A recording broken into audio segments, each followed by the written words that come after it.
महाराष्ट्र राज्याचे मदत व पुनर्वसन मंत्री सन्माननीय जननायक मकरंद आबा पाटील बोलतील. सर्वांनी एकदा जोरदार टाळ्या आपणसाठी.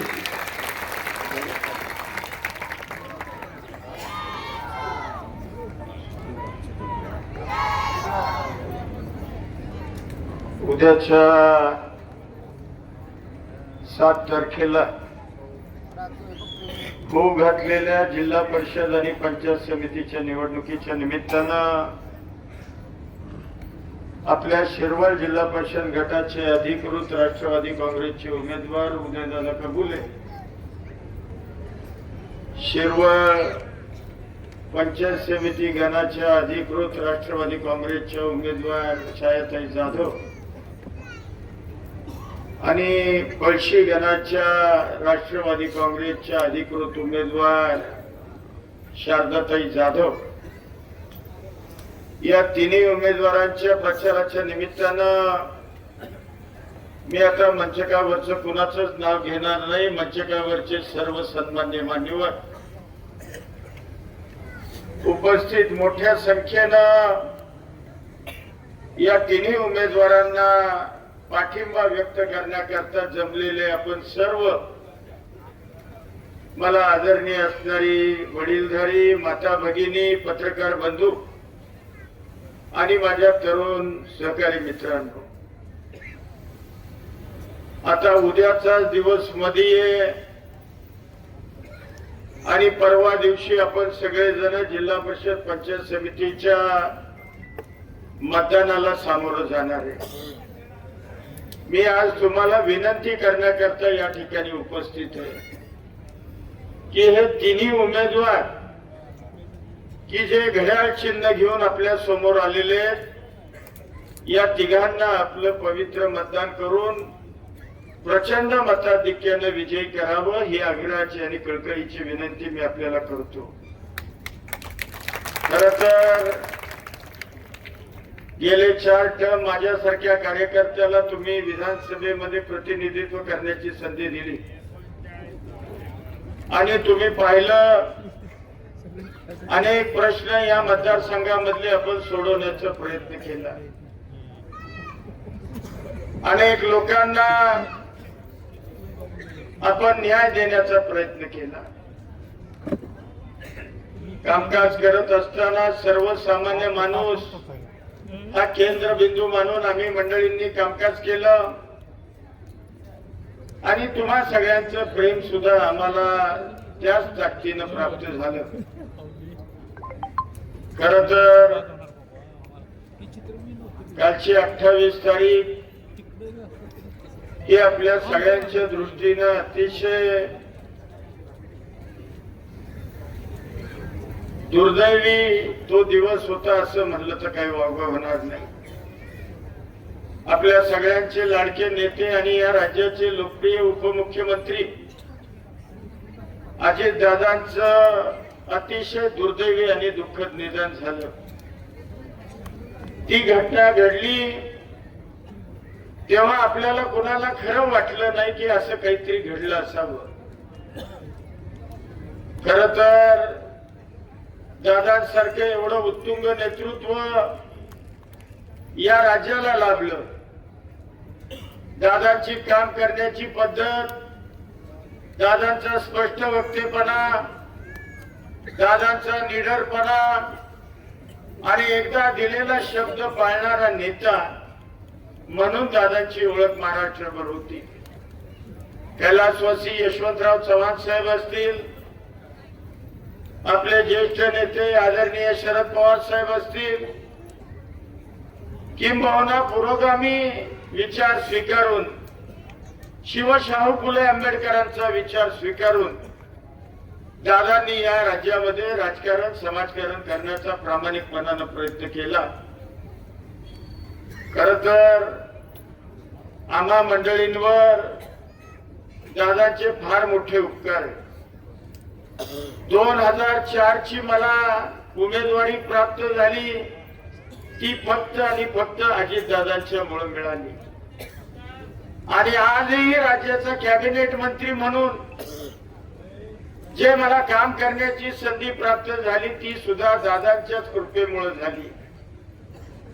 उदयराव सुद्धा जिल्हा परिषदेचे अध्यक्ष झाले. मला आठवतंय, मला रात्री 8-8:30 वाजता अजितदादांचा फोन आला की मकरंदाबा, जिल्हा परिषदेचे पदाधिकारी आपण कोण कोण करायचे. सगळी 5-6 नावं अख्ख्या सातारा जिल्ह्यातली मी सांगितली. ती अजितदादांनी सगळीच्या सगळी नावं फायनल केली. त्यामध्ये तुमच्या सुपुत्राला अपक्ष असताना सुद्धा अध्यक्ष अजितदादांमुळे होऊ शकलं. हे फक्त आणि फक्त अजित पवारच करू शकत होते. मला सांगा, एका बाजूला राष्ट्रवादी काँग्रेसची थप्पीन मेजॉरिटी जिल्हा परिषदेमध्ये आणि त्या जिल्हा परिषद मध्ये अपक्ष निवडून आलेला एक व्यक्ती जिल्हा परिषदेचा अध्यक्ष होतो. हे फक्त आणि फक्त अजितदादा करू शकतात. दुर्दैवानं आज दादा आपल्यात नाही. फार मोठी पोकळी आज तुमच्या आमच्या समोर निर्माण झालेली आहे. परंतु आता आपल्याला सावरावं लागेल. आपल्याला पुन्हा उभं राहावं लागेल. पुन्हा नेटानं हा पक्ष आणि या पक्षाची संघटना आपल्याला बांधावी लागेल. दादा नेहमी म्हणायचे, माझा कार्यकर्ता रडणारा नसावा तर तो लढणारा असावा. आणि आज आपण बघताय, वहिनी त्यांच्या सुविद्य पत्नी या राज्याच्या उपमुख्यमंत्री म्हणून त्या ठिकाणी विराजमान झाल्या. खर तर अनेक लोकांनी सोशल मीडियावर त्यावेळेला काही वक्तव्य केली की एवढी घाई का झाली होती. मी आपल्याला स्वच्छपणानं स्पष्टपणानं सांगू इच्छितो की घाई काही वहिनींना झालेली नव्हती. आणि वहिनी असं काही म्हणलेल्या नव्हत्या. तर या पक्षाचे ज्येष्ठ नेते किंबहुना मंत्री आमदार आम्ही सगळ्यांनी आग्रह धरला होता की वहिनींना ताबडतोब उपमुख्यमंत्री पदाची शपथ द्यायची पाहिजे. तुम्ही बघा, तुम्ही म्हणाल हे तुम्ही लगेच का केलं. अख्ख्या महाराष्ट्रभर जिल्हा परिषदेच्या पंचायत समितीच्या निवडणुका चालल्या होत्या आणि मध्यान्हाला दादा आपल्याला सोडून गेले. मग अशा परिस्थितीमध्ये या पक्षाचे सगळे कार्यकर्त्यांना असं वाटायला लागलं की अरे आता आपलं काय म्हणा. विरोधी पक्षाची मंडळी म्हणायला लागली की आता तुमचा पक्ष आमच्या पक्षामध्ये मर्ज होणार. आणि मग अशा परिस्थितीमध्ये हा निर्णय वहिनींना आम्ही मंडळींनी घ्यायला लावला. मला सांगा, ज्या वेळेला इंदिराजी गांधी यांची हत्या झाली, त्यांचं दुर्दैवी निधन झालं, त्याच्या दुसऱ्या दिवशी राजीव गांधींना पंतप्रधान पदाची शपथ दिली गेली.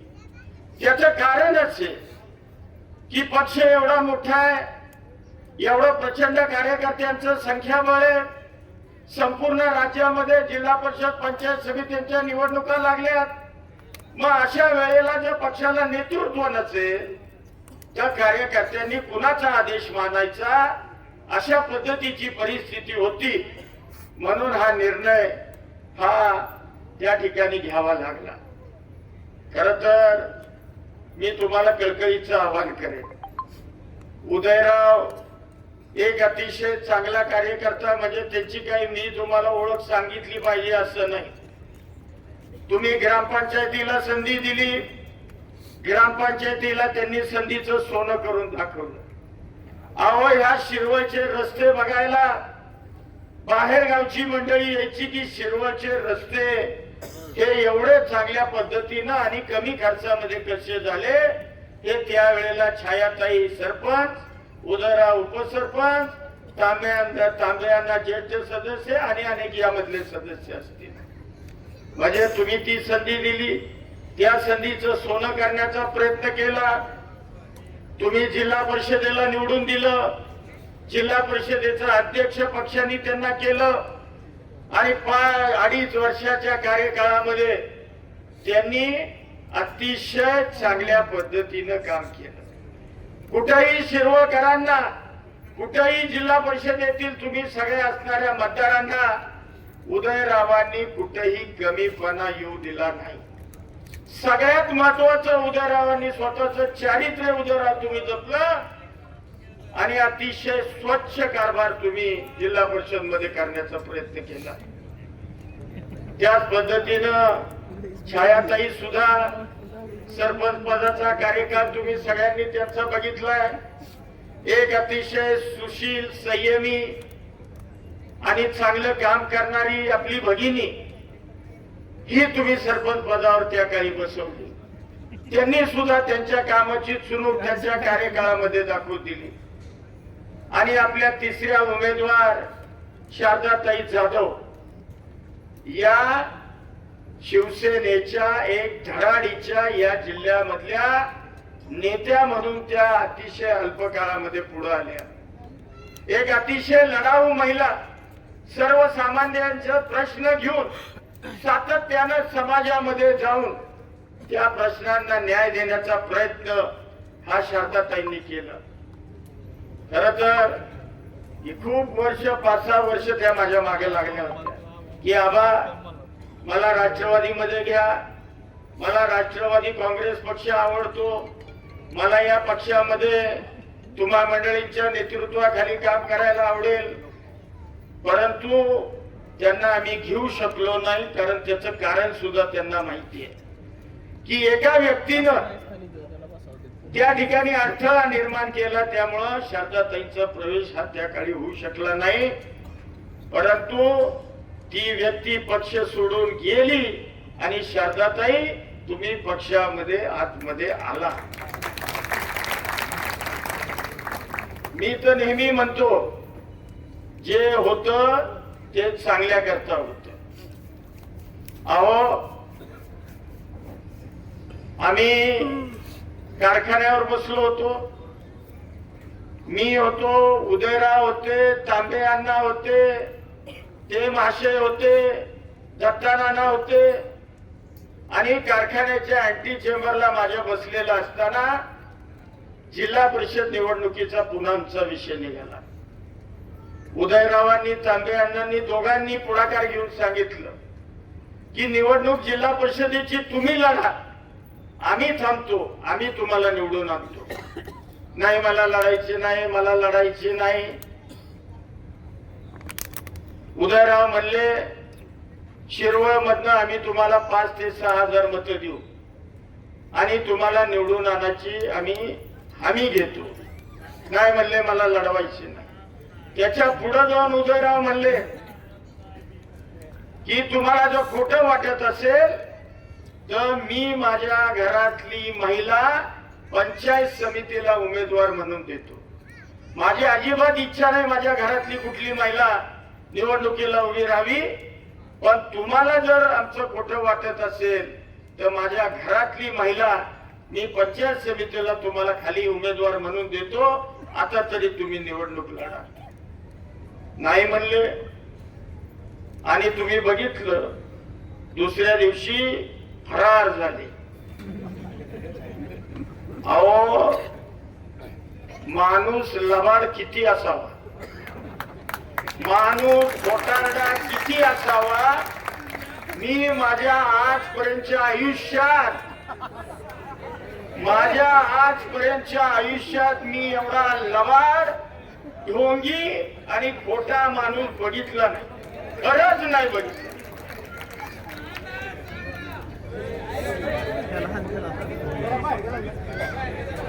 अहो माझ्याच काय डोक्यावर परिणाम झालता का काय कुणाला. अहो 2 वेळा माझ्या विरोधात लढला आणि दोन्ही वेळेला मी जवळ घेतलं. मी म्हणलं आज तरी शहाणा होईल, उद्या तरी शहाणा होईल, परंतु बिचारा गोड गोड बोलायचं हाईट सांगतो तुम्हाला. म्हणजे ही चर्चा आमची आदल्या दिवशी झाली.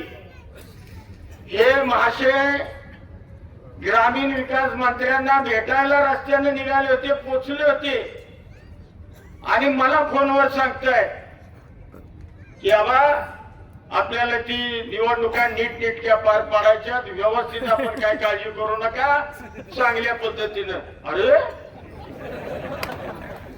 काय भयंकर माणूस आहे मला सांगा. म्हणजे मी तुम्हाला आज एवढ्या सगळ्यांच्या साक्षीनं सांगतो, इथून पुढं त्या व्यक्तीला माझ्याकडं थारा असणार नाही.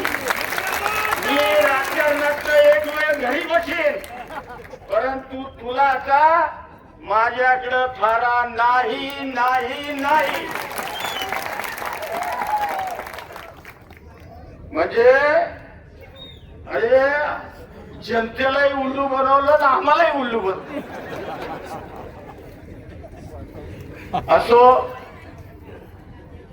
काय, मगाशी उदयरावांनी उल्लेख केला, म्हणले 14 गावांना आता माशे पाणी आणायला निघाले आणि मांढरदेवचा रस्ता करायला निघाले. हे बघा, निवडणुका आल्या की बाहेरचे मंत्री येतात, नेते येतात, बोलतात आणि जातात. परंतु मकरंद पाटील याच भूमीतला आहे. मकरंद पाटलाला निवडून तुम्ही दिलेलं आहे विधानसभेवर, आणि हा मकरंद पाटलानं तुम्हाला मागच सांगितलेलं आहे. कारण नीरा देवघरचं काम, मेन कॅनलचं तुम्ही जाऊन बघा, आपल्या खंडाळा तालुक्याच्या शेवटच्या टोकापर्यंत आता कॅनलचं काम पूर्णत्वाला गेले. शेतवीरवाडी, गावडेवाडी, वाघोशी या तिन्ही उपसा सिंचन योजना याचं टेंडर आपण पेपरमध्ये पब्लिश केलंय. म्हणजे त्याही योजना सुरू होणार आणि त्यामुळं आपल्या खंडाळा तालुक्यातली तब्बल 27,000 एकर क्षेत्र हे ओलिताखाली येणार आहे. आता उर्वरित बलकवडी कॅनलच्या वरच्या 14 गावांची मागणी आहे. आज मी तुम्हाला इथं जाहीरपणानं सांगतो, याच्या आधी मी सांगितलंय, पुन्हा आज सांगतो की 14 गावांना पाणी बाकी कुणी देणार नाही, तर फक्त आणि फक्त मकरंद पाटीलच या गावांना पाणी देणार. अहो, बाहेरची माणसं येतील, बोलतील, जातील, त्यांना काही तुम्ही विचारायला जाणार का? मकरंद पाटलाला तुम्ही विचारू शकता आणि मकरंद पाटलाला परत तुमच्या दारामध्ये यायचं, हे लक्षात ठेवा. त्यामुळं मकरंद पाटील कधीही याच्या मागे खोटं बोलला नाही, आजही बोलत नाही आणि उद्याही मी खोटं बोलणार नाही. निश्चितपणानं जे काही प्रश्न आहेत उर्वरित ते आपण मार्गी लावणारच आहे. त्या पद्धतीनं आपल्याला आता इथून पुढे जायचंय. मी तुम्हाला कळकळीची विनंती करतो, खरं तर वेळ खूप झालाय, परंतु या तिन्ही उमेदवारांना आपण विजयी करावा. आणि माझे हात जोडून विनंती आहे सगळ्यांना की कृपा करून वर दादाला, खाली अमक्याला, खाली तमक्याला, वर फलाण्याला असलं बिलकुल करायचं नाही. तिन्ही उमेदवारांची खून घड्याळ आहे आणि या घड्याळाच्या तिन्ही उमेदवारांना आपल्याला विजयी करून अजितदादांच्या म्हणजे अजितदादांना आपल्याला ती एक प्रकारची आदरांजली व्हायची. आणि मला खात्री आहे या शिरवळ जिल्हा परिषद गटातील जनता ही सुज्ञ जनता आहे. या जनतेनं स्वतःचा आत्मसन्मान आजपर्यंत राखलेला आहे. कोण काय म्हणतं, मगाशी उदयराव काहीतरी सांगत होते की शिरवळचे लोक असे तसे. शिरवळ काय आहे हे बाहेर जाऊन विचारा. आणि शिरवळ गटातली लोक सुद्धा. असो, अधिकचा वेळ न घेता पुन्हा एकदा तुम्हाला सगळ्यांना हात जोडून विनंती करतो की या तिन्ही सीटा आपण प्रचंड मताधिक्यानं त्या ठिकाणी पुन्हा कुणी माझ्यावर टीका केली? आता अजयचं सारखं चाललंय म्हणले मदन भोसलेंनी निष्क्रिय आमदार म्हणून टीका केली. अरे बिचाऱ्या, तुला 5 वर्ष संधी दिली की रे, तू काय केलं? तुला 5 वर्षात लोकांनी घरी बसवला. माझी 4थी टर्म आहे आणि चारीही वेळेला प्रत्येक निवडणुकीमध्ये उच्चांकी मताने विजय झालेलो आहे, उच्चांकी मतानं. त्यामुळं माझं माप काढायचा प्रयत्न करू नका. या मतदारसंघातल्या जनतेला माहितीये की मी कामाचा आहे का बिनकामाचा आहे. त्यामुळे याच्यावर न बोलणं उचित होईल. पुन्हा एकदा विनंती करतो की तिन्ही उमेदवारांच्या घड्याळाच्या चिन्हाच्या समोरचं बटन दाबा आणि प्रचंड मताधिक्यानं यांना विजय करा. तो विजय असा असला पाहिजे की परत उदयराव विजय असा असला पाहिजे की परत नाद नाही गेला पाहिजे. जय हिंद, जय महाराष्ट्र. धन्यवाद बाबा. खर तर ज्या प्रचार सभेची सांगता या शिरवळच्या ऐतिहासिक छत्रपती शिवाजी महाराज चौकात झाली तो पक्ष विजयी झालेला आहे. त्यामुळं रेकॉर्ड ब्रेकनी जिल्ह्यामध्ये होईल. आभार प्रदर्शनाचं काम दिलीपराव करतील. 2000 सैनिक गेला